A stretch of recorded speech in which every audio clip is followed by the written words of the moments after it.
What's going on, everybody? Last video, I said I was hyped for Yang Hansen. This is more than hyped. This is more than hyped. We're going to be looking at the gameplay from Hardwood Hoop Central NBA Draft Green Room in the background. Again, today I want to give them a shout out. But we're going to be talking about the hype that is that Summer League debut for Yang Hansen. And we're also going to talk about who deserves that 14th spot on the Blazers roster and thoughts about everyone else in the lineup for the Summer League. And then afterwards, we'll get into some housekeeping stuff and talk about my journey as a card collector, which started today. But it's not really a journey, but just some fun I had at a card show today. But first and foremost, let's jump in to talking about Yang Hansen's G League debut because it was amazing. It was so good. He was getting a standing ovation at certain points, and it was well deserved. He looked phenomenal out the gate. He wins the jump ball. He looks a little awkward. His footwork is really good, as we've seen, and but he kind of looked a little awkward out there. But up at the top of the key, setting those screens, perfect dime to start the game. His passing was fully on display. His passing looked next level good, better than I ever thought it would translate to this level of basketball. His passes were just, they were so amazing. And to me, it allows him to play up some and play the one guard, I mean the four, not the one guard, and play up top, right? So he can maybe get on the floor with Donovan Clingan some. I think it is possible. Now, the way the Blazers ran their G League team to run a lot, you could tell his conditioning wasn't the best yet.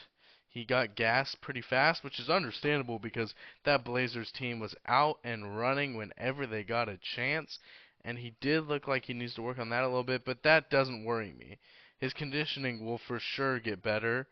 I think he really was better than I could have imagined, and to be honest, full transparency, this video I was gonna do like a slideshow presentation on former foreign basketball players and how their leadership and like what the media and their teammates says about them in their first year, especially if they don't know English, because there's a commenter saying we need leadership, and Hansen doesn't bring that.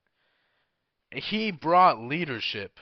150% brought leadership. He was pointing everyone where they needed to go. He was calling the plays. He was the first one. They zoom in on him and he's calling three, whatever the play three is. Three, three, three. He's just holding it up and he's calling the plays. He's running the action. In terms of leadership and like, we were worried, oh, how can he run a team? He was running that team. And if you watch him when he's playing defense, he's always looking. He's always pointing. Where do you go? Where do you go? He's always scanning. His basketball IQ was so high, he was able to tell his teammates what to do. And he doesn't really speak the language yet, and he's already telling people where to be and stuff. That's only going to get better. And he's only 20 years old, and he's doing all that. It's only going to get better. Everything I saw of him was like, wow, that was the thing that blew me away. Because I truly thought I was going to have to talk about, well, he might not be a leader, but do you need your best player to be a leader? Because I really didn't see this level of leadership coming from him. That level of leadership was fully on display, and it was beautiful. That level of leadership.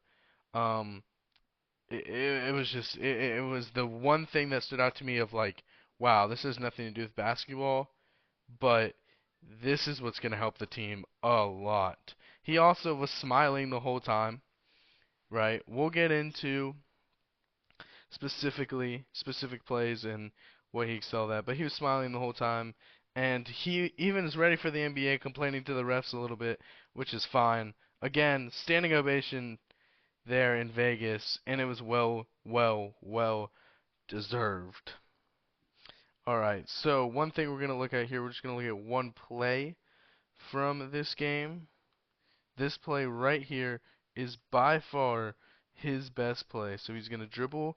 This is Isaiah Mobley, who is not a scrub at all. Played really good for USC for a long time. This guy is not a scrub at all. Alright, puts it on the deck. Caleb Love is the point guard setting the screen here for Hansen to be the cutter, which is going to be hard to guard in the NBA, and only few guys do they do this for, and Hansen, Young, it looks like he's going to be one of them, or Young Hansen, sorry. It gets confusing with the jersey on the back. And then he's going to drive, the spin, look at that guy's face, number 3. Alright, he's gonna cut across. He thinks this guy can't dribble. Look, the spin. What a spin. Look at that guy's face. He doesn't believe it. Number 3, look at that. Freeze frame that right there. That is everyone's reaction to Hansen Young right there. It is how in the world is this guy doing that? This skilled. How is he not the number 1 draft pick? Not actually, but maybe should have been. And then the spin here, still contest. Mobley does a great job getting back. He's going to contest this. A little hand here. You're finishing through contact now. The NBA, you won't always get this call. He doesn't get the call right here. Underhand. Okay, a lot of people struggle with that. Underhand. Nice. Put it on the backboard right through. Get down for defense. What a play. And that play, by far his best offensive play. Other things offensively I want to say, I don't think this was his full offensive potential. I think some of those shots will start to go in when he gets a little more used to the contact and the physicality. I think he has a nice touch, and some of his shots look like they just missed. His form looks good. Of course, we got to talk about the three-pointer that he banked in, and my takeaway from those three-pointers, the one that he banked in, and then I think he shot 2 others, right? Or he sure missed one more, and I think he missed another. But they looked good. They were decently close, and it seems like something, even in the draft combine videos, it seems like something he wants to prove and he wants to work on, is that 3-point shot. He's gonna shoot it and he's gonna practice it, and why not let him practice it with some contest in these summer league games? I am so happy that he's out there working on stuff, and that three-pointer really seems like something he wants to work on, and it really doesn't look bad with his form. I think if he gets there as a three-point shooter, it's gonna be impossible to stop him. Also, he got stripped a couple times doing spins and stuff. Again, I think that's just physicality. He'll get used to the physicality. I don't really see that as a problem. His footwork looked great, right? It's more like not getting so jerked around, or thrown around is the right word, because of the physicality. And so that's kind of how I see his offensive skills. So really, I'm not worried about anything on the scoring end of it. The rebounding multiple times that shots went in, he ended up having perfect rebounding. He's really good at being a worm, I like to call it, because that's what the 2K badge is called. But he starts behind them, and then he gets in front of them, and a lot of times he would disrupt one of their rebounds. Like some of the offensive rebounds, he might not necessarily have grabbed the offensive rebound, but he was boxing out and poking, which allowed another teammate to grab it. And that little disruptive tendency is super duper important when you're a team like the Blazers, who's going to play fast and hard and not really, I don't know how our shooting is going to be this year. That is so important to have a guy that can just cause chaos when the ball's in the air, when the ball's loose. That is so great. And always boxing out. Just amazing, amazing look there in the rebounding category. Defensively, rim protection looks good. Again, I've talked about leadership and knowing where to be.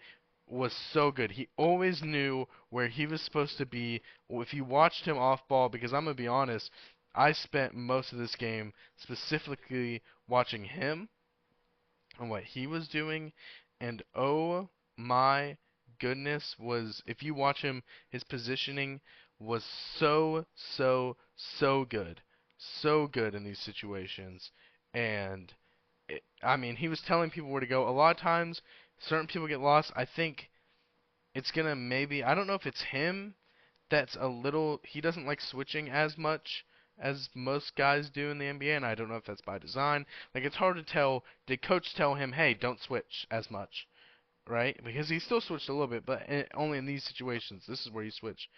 Or was he supposed to switch? I don't know, but he really didn't look bad. He had one where he kind of like I think he was like going out in a contest and kind of got like turned around, and then he had a pretty scary thing with his knee. He grabbed his knee for a second, and I was really, whoo, he was off ball. They never really talked about it on the broadcast, but he grabbed his knee a little bit. That scared me a lot, but he was perfectly fine, so good for him. And Hansen, man, he looked good defensively. The blocks, none of them were too crazy of blocks, but I would say they were high caliber blocks. He also gets contests really well. He got a lot of fouls, but I don't know if they were all really deserved of him, right? It's just like he kind of got tired and got the fouls, but whenever he was just playing straight up, he was really good at playing straight up. And he also really understands the game, so I think he's one that we'll see complain to the refs a lot because he understands the game so well. He knows exactly like when they're making a mistake, and he'll tell them. So, like right there on that clip, he points to the ref because the guy travels, like, he knows exactly, he knows all the rules. His basketball IQ is so much higher than I thought. Again, that pointing. If you rewatch it, if you're for some reason like I want to rewatch the summer league game, just watch his fingers point out. You go there. Telling everybody where to go. Just watch his fingers. Watch what he does. Just watch him and understand his positioning. It is so good. And I am now probably. Here's the thing. I was expecting Hansen. I was hyped for him and expecting him, best scenario, to get some playing time at backup center. I think he can get some playing time and start a couple games after what I just watched. He's a special talent, right? Special talent. And anyone who's becoming a Blazers fan, I saw, which shocked me, that some people were watching my videos with Mandarin subtitles, which is crazy that someone that knows a complete different language is watching me. Because before this, I'd only ever had like 50 views on something. The last video got 1,000, and they're watching Hansen and watching me because of him. And if you are that person, just know Hansen's gonna be special. And I think you should tune into some games because I think he will get some PT this year. It will be tough with Donovan Clingan, but let's talk about what the rest of the team did for a little bit besides him. And to me, there's only the starting five really caught my eye. No one on the bench really popped for me where I think they could deserve, because Portland does have one roster spot still available for someone who's in the Summer League, and we'll get to who I think should have it. But let's first talk about a guy, the only other guy other than Hansen, which is just already guaranteed a roster spot. Ryan Rupert looked great. He looked really good, and I think he could get some playing time this year, filling in for some of those minutes we're going to be missing with DeAndre Ayton and Anthony Simons missing, and Jabari Walker gone too. He's going to be filling in for some of those minutes that we lost there. And Ryan Rupert looked really solid. So hats off to him. He deserves his roster. I'm excited for him. I think he could take a little leap this year, but we'll see what he does there. This person who I believe Yang Hansen was my top player. He's who I was the most impressed with. If I was drafting a new team, I'd want him before the rest of them. Second would be Ryan Repair. Third for me would be Caleb Love because I think he struggles right now from he's a high volume shooter, which is true, and that's an archetype that you really don't need for your last roster spot. But he was not bad in the slightest on defense. He was running, he was trying really hard. He really, really impressed me. He did better than I thought he was going to do. And then Book Knight, who has had a little bit of a run in the NBA before with the Hornets, and there might be another team in there, but I remember him from the Hornets. He looked pretty good, but I still think I would give the spot to Caleb Love just from pure effort and swagger that he plays with and finding his shots. Hansen also found the power forward who I'm not even going to attempt to pronounce his name. It's like Oge Owage, or it starts with an O. I knew how to pronounce it. I'm blanking right now. But number 95, he was pretty good. He looks really athletic. I think he's a G League guy. I hope he stays on our G League. But if he gets a chance somewhere else to be on an NBA roster, obviously he looked pretty good. We'll see how they do against the team that technically drafted Hansen because of the stupid NBA rules, the Grizzlies, tonight. But I think he was fifth, but I still think he was good. And then there was another player, I'm trying to remember, that Hansen found twice for great passes that, again, G League guy, but he kind of had a little chemistry with Hansen, so that was cool. Hansen should not be in the G League. He proved he is a full-on NBA player. He was better, and the other thing that I wasn't the only one that thought this, obviously, because the announcers they were raving about this guy, and they were just every single interview, even with the opposing team's player when Pods came on there, it was just talking about Hansen. Like, it was clear he was the best player on that court all around. Ryan Repair looked great, but he was the best, most exciting, showing so much off. Like, everyone was watching, everyone who tuned in to watch was not disappointed in him. I don't think anyone was like, oh, I thought he would have looked better. If anything, everyone's probably saying, whoa, the Blazers got a steal. This guy might be a problem. A problem. So, if I was the GM, Caleb Love gets my 14th roster spot on a two-way deal, or I don't know how that 14th spot works, but a two-way deal, and then I might sign. Book Knight will get picked up by another team if not, I feel, because he looked pretty decent. I think it was very telling that we wanted to run as fast as we can. We pushed the tempo a lot. So it's basically push the tempo. If not, let Hansen go to work, which I love that strategy, right? Because he's such a good defender too. That if he's not necessarily on offense for a possession because we ran, he can be down there on defense and stop them the next way. It's really good. And he gives us the option to play double bigs. Perfect. Alrighty, I think that little 20-minute yap sesh rant, whatever you want to call it, is going to be good for that Summer League game. I might have another one out tonight after the Grizzlies game, or we might wait a little bit on that because I'm not really in a rush to create content back to back when we're going to have a long time before the season actually tips off and we get to watch, I get to talk about game after game after game.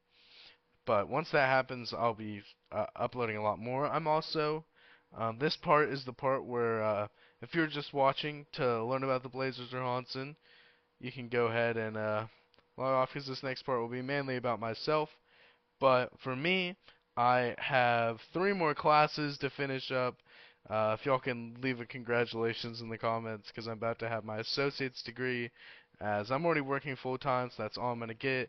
But I'm almost completely done with school. It'll be such a freeing feeling. But right now, I'm still grinding my way through school. And also, yeah, that's probably all for little things. I went sports card collecting today, and I got a LeBron James high school card, which is in the thumbnail, which is really, really cool. And I really enjoyed card shows. All the people there were really cool. I've read some things about people's enjoyment of card shows and stuff, right? And just listening to how people go about their business.